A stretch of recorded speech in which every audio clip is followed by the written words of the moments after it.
Hello guys! Welcome na naman sa another episode ng aking YouTube channel, okay?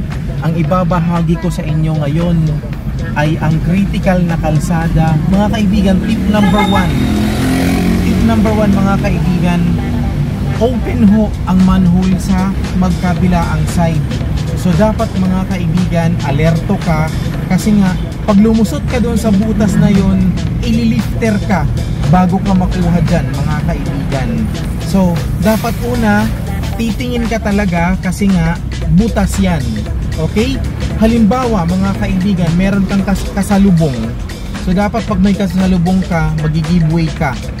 Kasi alanganin parati yung mga sides eh. Wala kasi itong daanan ng tao para lamang sa dalawang sasakyan lang mga kaibigan. Okay? Tip number 2, kung madilim dapat talaga banaagin mo kasi gabi nga ngayon, napakadelikado, napaka-critical. Butas po kasi yan, yung ating kanan tsaka yung ating kaliwa, at saka medyo maliit pa ang kalsada natin. Okay? Tapos mga kaibigan, tip number 3, kung parati kang dadaan sa lugar na to, make sure na ma-familiar mo kasi nga, inuulit ko, butas talaga yan yung nasa kaliwa at kanan natin. Pag na-shoot ka kasi doon, kaibigan, ililifter ka. So magastos yun, mga kaibigan.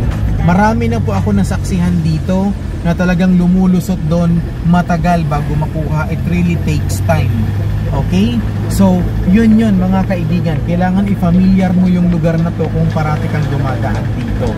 Kasi nga, may butas talaga both sides. Okay? So yun lamang sa ngayon. Please do not forget to subscribe on my YouTube channel and please share. Thank you.